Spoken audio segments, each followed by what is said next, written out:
Hi everyone, and welcome back to Dealer Synergy's Webinar Wednesdays. We hope you had a happy holiday and a very happy new year. My name is Shawnee Houlihan, and as always, I'll be your moderator today. This week, Joe Calla, General Manager of Dealer Synergy, is back and will be presenting his webinar, The Difference Between Information and Transformation. Before we get started, I just want to remind you that if you have any questions, make sure to send them to us through the questions feature located on your screen, and Joe will answer them at the end of the presentation. A recording of this webinar will be sent to you after the broadcast for your viewing convenience, and please feel free to live tweet this event using hashtag Webinar Wednesdays. Hey everyone, Happy New Year, and welcome back to our Webinar Wednesdays. And so as we start off this new year and as we start everything off, what we are going to do is go through some motivational and very practical stuff as we get into this beginning part of our Webinar Wednesdays for this year of 2015. So again, the last few ones that we've done, this is actually our 5th episode. And the last 4 episodes that we have done, we're very, instructional. And so this one here, I'm going to start off with a couple of things that are really speaking to you as a person first, because this can be, again, applied in life as well as your position in your workplace. So understand that, again, this is really more to help motivate you and inspire you and kind of just charge you up as you go into 2015. I know that, people have New Year's resolutions. They have all these different new things that they want to go after. Many people have probably rejoined the gyms and probably already stopped going for some. But, again, many have probably rejoined the gyms with the intention to not stop going, but to eat better, to stop smoking, whatever it may be. But the whole thing that we're going to go ahead and focus on is simply, again, as the title says, the difference between the information and the transformation. And that's something that is really going to be important to anything you do, whether you're in the dealership or you're in a relationship or you're just, whatever you're doing. So here we go. Let's go into the first piece. So as we look at this first piece, I want to ask you this question. And this is something, and the reason why we ask questions simply is because a question will begin to, it's like a heat-seeking missile. It goes into your heart and it'll search for an answer, and it won't stop ringing in your ears until you find an answer. And so the first question is this: who are you right now? And I don't know if you've ever asked yourself that question, but I want you to write down 2, dominating words, whether you're on your cell phone, in your notes area, or on your iPads or your tablets, or just a piece of paper, or on your desktop or laptop, wherever you could do it. I want you to write down 2 dominating words that describe you right now. Not who you want to be, but who you are right now. And we got to realize, if you really want to take this deeper, you could drill down even further by asking someone else to answer that question for you. If you're daring enough, you ask somebody. If you're married or if you have you're in a relationship, ask them. Say, hey, who am I right now? Tell me 2 words that describe who I am. That's kind of, you might need to duck because there might be some shots fired at that point, but it's definitely something that is it's a pretty hard question to ask. So it could be, example, you can say you're motivational, you're inspiring, or whatever it is, okay? The next thing is we want to go into looking at is, who do you want to be? So we understand, okay, who are we right now? And then the next question, who do we want to be? The first question of who are you right now is dealing with your current condition. The question of who do you want to be, that's dealing with your future condition. That will typically become what it will be based off of what you do right now. So again, in order to become who you want to be, you're going to need to, again, make some decisions and take some action in order to become that person. So write down 2 words that describe who you want to be. Whether right now, let's just say you're not very organized and you want to be organized. You're not patient and you want to be patient. You want to be more patient. Whatever it may be, write those 2 words down. Again, this is dealing with your future condition. And thirdly, what are you doing to change it? And these are some tough questions. Who are you right now? Who do you want to be? And what are you doing to change it? We have to realize that, it's not going to just happen because we think about it. We need to do something about it in order for us to change. What are we doing to change? And I want you to write down 2 things that you're doing currently to change who you are in trying to become someone who you want to be. Okay, so it could be practicing more organization or organizing your current daily tasks by writing them out. Maybe you're just every day you've dealt with every day as it came, and you've just been reacting to everything as it started. You come in and you just go from one thing to the next. It's all reactive responses. And instead, now you're going to proactively write out your tasks and what you're looking to accomplish each day. Secondly, it could be you're looking to exercise patient actions in situations that you'd normally lose it. If you have children, or if you're in a situation where you're in a relationship, there might be certain things that set you off, that you respond certain ways, and now you just might need to change the way you do those things. So after everything's said and done, the main controlling factor to get from who you are, the current situation, to who you want to be, the future you, lies within the ability to simply focus, to execute and apply the plans needed to achieve that purpose. Okay, Thomas Edison said if we all did the things that we're really capable of doing, we'd literally astound ourselves. I mean, I love that quote. Again, he said, if we all did the things we're really capable of doing, we'd literally astound ourselves. Your focus will drive you to what you are focusing on. Again, where you place your focus, your full attention, your feelings, your finances, your actions, and your life will follow.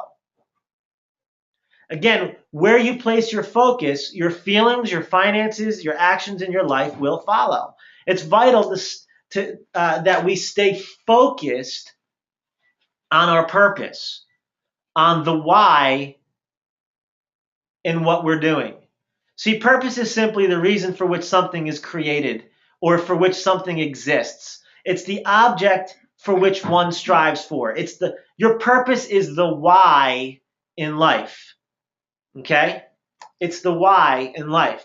And we need to stay focused on our purpose. Okay? When your purpose becomes blurred, your preparation, your practice, and your performance lose the passion that motivates the actions. Okay, if you lose focus of your purpose, then your preparation, your actions, your practice, your performance, they lose the passion that motivates those actions. See, if we can't clearly see why we do what we do, which is our purpose, then what we do to achieve that purpose begins to feel like meaningless motions. So we need to remember that we have to stay focused on our purpose in life, our purpose in our positions, our purpose in our jobs, our purpose in what we do at our workplace. When the value, I want you to listen to this, this is very important. When the value of why you exist outweighs the actions of what you do, then what you do takes on a far greater meaning, and it justifies the pain, the discomfort, and all those annoying things that we deal with in our daily routines of life and business to accomplish why we're doing it. You understand? So it's real important to understand that we need to value why we exist. And once we have that value of why, it will outweigh the actions of what we do. In other words, you may do things that you just don't like doing, but you understand there's a purpose behind it. It's just like going to the gym.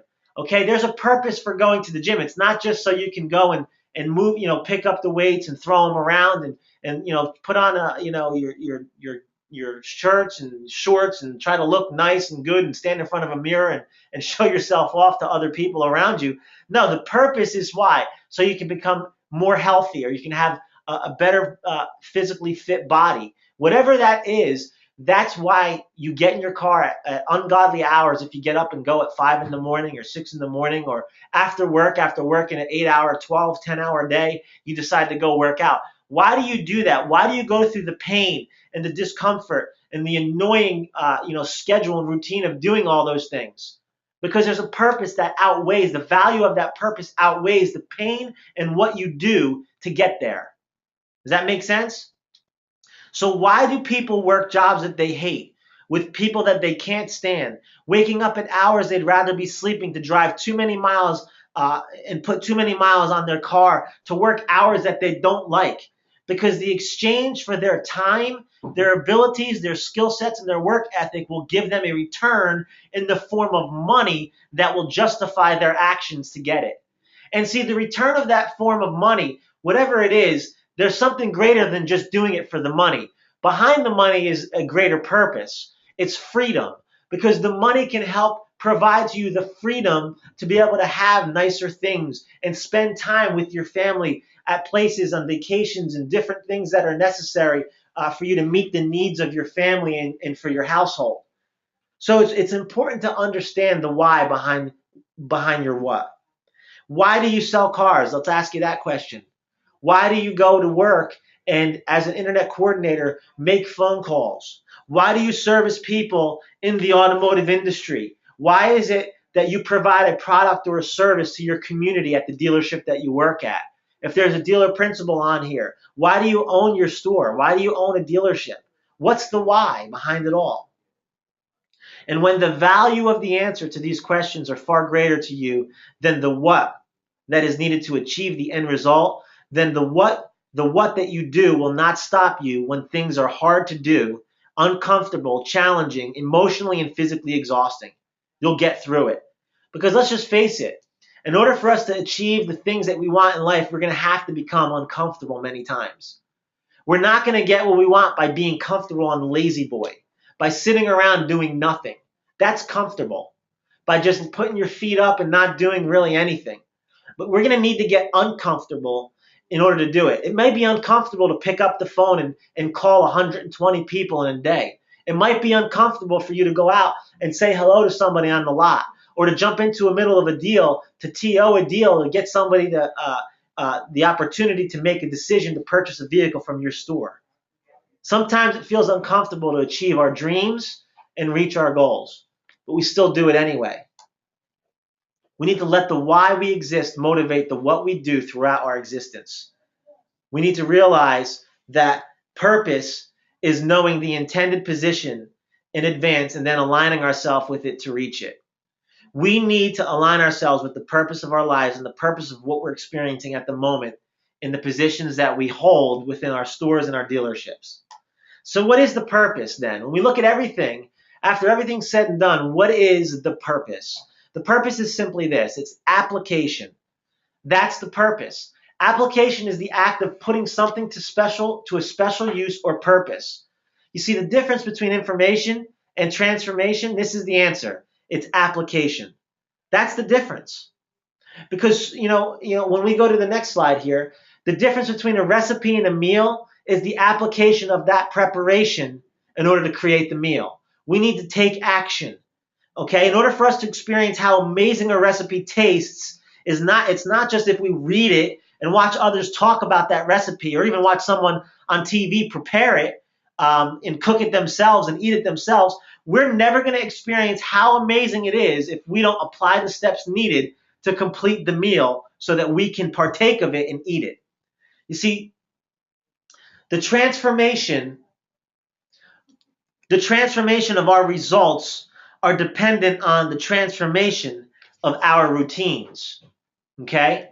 If we want to get in shape and not just look like a shape, then we will need to change the routines in our lives. Okay? A routine is simply a sequence of actions that's regularly followed. It's a fixed program, a detailed course of action, a regular, consistent way of doing things. When we look at football, and we're in the playoffs right now, and we have some teams that are advancing, and we have this week some pretty good games coming up. Last year the Seahawks won it all, but they still, after everything was said and done, training camp came, and they still practiced. Russell Wilson still picked up the ball and threw it.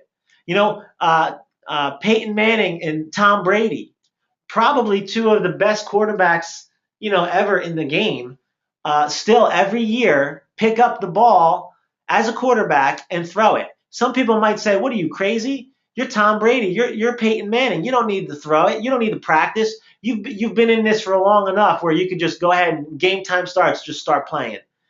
Well, that's silly because it's not going to happen that way. If they need to win, if they want to win this whole thing, the Super Bowl, they need to put their practice in. They need to work on their training. They need to make sure that they're going through their routines on a daily basis so that when it is game time, what they've done in practice shows up on the field. And in this industry, I've seen it happen too many times where there's in the car industry, we have car professionals that they've been around for a year, 2 years, 5 years, 10 years, 20 years, and they just get to the point where they feel like that they've been in it for so long that they don't need to practice, they don't need to role play, they don't need training, they know it all, they figured it all out. But that's not true. The people who are continually being successful and getting the greatest results are those who are continually practicing and training and applying what they hear and learn. We got to realize that practice will make permanent. What we do and how we do it will turn into a permanent routine. And we need to think about who we are right now, who we want to be, and what we're going to do to change that. In order to be able to get to where we need to be, we might need to transform some routines in our lives. So throughout everything that you're exposed to, I want you to ask yourself these questions throughout anything you deal with this entire year. When you're going to a training, when you're hearing somebody talk, when you're listening to something, you want to ask yourself, how can I apply what I'm hearing to help me in my role, in my position, and in my daily routine? In other words, going further, if I applied this, what will the results look like? How will this improve my organization, my company, my team, and my customers' experience? And then how will this improve me? I want you to ask yourself these questions. I'm staying on this for a few moments because I want you to be able to write them down if you haven't yet, or screenshot it if you can, because these are important questions to ask. How can you, again, apply what you're hearing to help you in your role, your position, and your daily routine? How can I apply this? And if I do apply it, what will the results look like? Start thinking it through. And then how's this going to improve my organization, my team, my customers' experience, and even myself? These are important questions to ask. You got to realize that knowledge simply empowers us with confidence. And I've heard it been said that knowledge is power. Maybe you've heard that too. But that's really only half true. Knowledge, yes, it is power, but it's potential power. It's potential power. I'm sitting in a room right now that before I came in this room, it was dark. There was potential power stored within the walls and in the wires that holds something called electricity.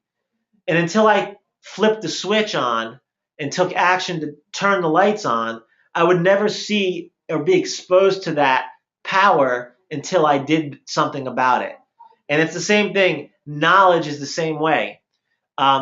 People are either destroyed or saved, and they fail or succeed because of the knowledge that they have. And when people don't have knowledge, they definitely are destroyed. If they lack knowledge, they're destroyed and they fail.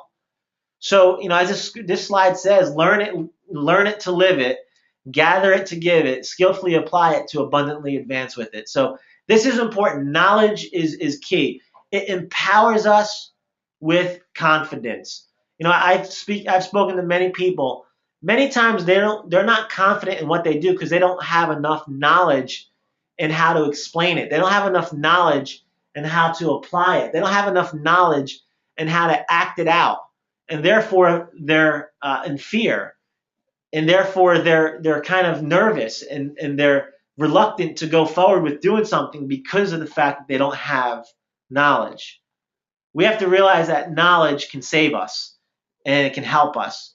There are things that you think you'll never need to know that you may only need to know one time in your life, but that could save and change your life because you had the knowledge and then you acted on that knowledge. You see, it's a potential power that can transform your life. If somebody was drowning and they were in the water and they're kicking around and they're drowning. I'm not going to throw them a manual on how to swim. I'm not. If somebody's drowning, I'm going to go in and take action to save them. And because I'm going to go ahead and jump in and pull them out. Now, again, the knowledge to swim would have been better before they went into the water, right? So again, just because you might even have books about how to swim, just because you have books on it and even watched movies about it, that means nothing. It's about the knowledge that you have and the actions that you take with that knowledge. Okay, we all have this potential power stored within us. Most people, and listen to this statement, this is awesome. Most people take their potential power, their greatness, and their ideas to one of the most wealthiest places in the world that brings them no return, and that is the graveyard. One of the most richest places in the world is the graveyard, because in there are ideas. In there are some things that could have there might even be the cure to cancer that's in the graveyard, because people may have had knowledge, but they never acted upon. They never acted on it. They never shared it. They never went out and took a risk to go ahead and apply it to something to change. Think about if Thomas Edison never took the steps to take his action and try to get a light bulb to stay lit for more than a few seconds. He failed, over a few thousand times. I believe it was like 1,500 or 2,000 times. And somebody asked him, they said, well, how does it feel to fail 2,000 times? He said, well, I really don't feel like I failed. I just found 2,000 ways it doesn't work. So it's just a matter of understanding that, we wouldn't be exposed to all this stuff if people didn't take action. Okay? Knowledge empowers us with confidence. We need to remember that. And in this industry that we're in, man, we are flooded with training and educational resources, all over. We have websites, forums, blogs, newsletters, 20 groups, seminars, conferences, summits, expos, on-demand virtual training platforms, phone trainings, on-site. I mean, we got so much right, within the very reach of our fingertips just by going online. We can get our hands on so much stuff. But we need to remember that, information is simply knowledge gained through study, communication, research, investigation, and instruction. It's treasure. And, it really is treasure. But, treasure's not going to do you any good if it's buried. It does you no good. You're only going to benefit from treasure when you use it. Because you can take, $1,000, $1 million, put it in the ground. I just saw something on Facebook this morning. They just dug up a time capsule from Paul Revere. 200 years ago he dug, and they just found all sorts of stuff in there. They just opened it today. It was buried, and they opened it up, and there were some coins. There's all sorts of things in there. But listen, information is simply treasure. It does you no good if it's buried. You're only going to benefit from it when you use it. If there's no application with the information, all you're going to ever have is just good information. The goal is not just to have good information, it's to have transformation. I mean, I'll tell you, I'll be honest with you, I kind of get a little bit of, tired of it, but I can't help it. I see it everything on my timeline every day on Facebook, all these different transformation Tuesdays and all these people with these different, nutritional cleansing stuff. They're showing you transformation. It doesn't just happen from taking a pill. It's a matter of doing some actions. And you may be drinking some things and doing some stuff, but it's a matter of doing it. It's not going to just happen by, watching it. You have to do it. You're only going to benefit from it when you use it. Okay, so here's the map, guys. The great aim of education is not just knowledge, but it's action. Education plus training is going to give you what? Information. Okay, but education plus training plus execution creates transformation. And that's it. That's the key. I mean, that's basically right there. Take a screenshot of it. That right there is your formula for success. And Og Mandino said this. He said, never has there been a map, however carefully executed in detail and scale, which carried its owner over even 1 inch of ground. Think about that. Maps are only as good as the one executing the steps on it to reach its end. If I wanted to drive to Florida today, I went in my car and I put the destination into my GPS. It even calculated the distance of how far it is. It's showing me what exact time it will be once I start moving. It'll even list out the steps I need to take in a list. It'll say first, drive this many miles, turn left, drive this many miles, turn right. It'll show it step by step. But here's the deal. And if I never turn the car on or step on the gas, I'll just be sitting there all day and I won't ever reach my end, my final destination. It's the same thing when it comes to this industry. You can have all the scripts, you can have all the sales processes, you can know all the right closes, you can know how to prospect and follow up. You can be on Bradley On Demand, our training center, our virtual training, interactive training modules. And man, I'll tell you, it's not going to give you any results if you never do what you hear. This is the biggest difference maker between whether you succeed or fail. I mean, let's just put it this way. You'll never be able to exit the highway if you're not moving.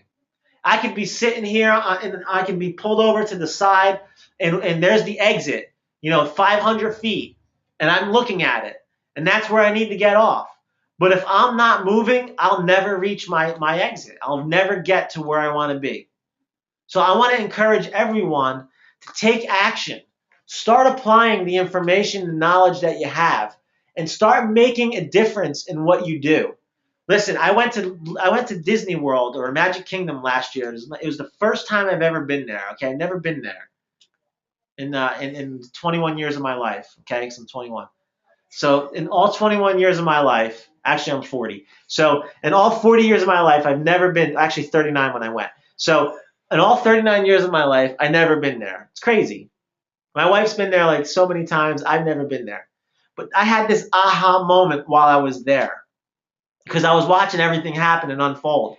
I was blown away at the excellence that was just set up there. I mean, just, the Magic Kingdom and all the stuff and just how pristine everything was kept and how nice, as much as so many people going around, I'm like thinking, man, it's like, hardly wrappers or anything on the ground. And if there is, people are picking them up. And it's just amazing. It blew my mind. And this is my aha moment. It takes a lot of work to make a magical moment because that's what it's all about. Magical moments in Disney. It's all about the magic. Well, magic just happens. But in order for it to get to that place where it just happens, it took a lot of work for it to happen. And this is the reality. The work is well worth the moment in order to make that moment come to being. And so use this for your mindset in your store, in whatever position you hold, and know that it does take a lot of applied work, application, to create magical moments for your lives, for your income, for your clients. But know this, that the work is well worth those moments. And make sure that, again, you don't pull away from the work, the discomfort of having to take action every day and make and apply yourself to make things come together so that you can experience something greater than where you are right now. Remember, you ask yourself the question, where am I now? Where am I right now? Where do I want to be? And what am I doing to change it? Let those things drive you through 2015. So thank you, everyone. Thank you so much, everyone. I appreciate you guys taking the time out of your schedules to be a part of this. I'm sure and hope that you have received something from this. Do you have any questions? Then please feel free to put them through. We appreciate your time. Okay, there's a question here. Who should I talk to at my dealership about changing my daily routine in order to change my results for the better? Well, again, that's a great question. So we want to make sure that in the process of making changes in your routines, you don't want to go change something that you're required to do. So if you're doing something obviously that's required, then you stay in with the requirements of what you need to do. But is there other ways that things can be added to help improve the results? So let's just say you added a few more things to your routine. So talking with your direct contact or whoever it is that you have your direct report to. Talk to your direct report, whether it's your manager or your director or whoever it is, and say, look, I wanted to, as you put together a plan, you obviously know what you have to do in your routine, but as you put together a plan, you might see that you by adding a couple different things or tweaking some of the things that you're doing, it might make things a little bit more efficient for you to become more effective in what you're doing. So I would have a discussion with your direct report in regards to that. So thank you. So also, last thing here I want to talk about here is we want to make sure that if you're going to be at the NADA convention here this month, we would love for you to come visit us at booth 5300W. Okay, it's in San Francisco. If you're going to NADA, we're going to be at booth 5300W. And again, Sean and myself are both going to be speaking at the convention. Okay, we're NADA convention speakers. Our schedule, as you can see, is right there on the screen. That's our schedule. And I'll be speaking on the 22nd and the 24th, and then Sean will be speaking on the 23rd and the 24th. And those are our room numbers of where we'll be speaking at. My subject is focus on better before bigger. And then Sean will be talking about video, the most powerful tool for your dealership. And also Sean's book, the book of Googleopoly, is going to be released actually at NADA, and he's doing a book signing. And so we'd love for you to come by to our booth and be a part of that and check out Sean's new book. I mean, this thing is going to be changing, so many different stores and helping so many different stores change what they do and get greater results in utilizing their impact on Google. So again, make sure you come visit us at NADA this year. So thank you so much, guys. We appreciate it. I just want to thank everyone for coming to this week's webinar. If you enjoyed this webinar, then you will love Bradley On Demand. Bradley On Demand is the most advanced virtual training, tracking, testing, and certification platform featuring hundreds of advanced videos that will train you step-by-step how to sell more cars more often and more profitably. Sign up now at www.bradleyondemand.com.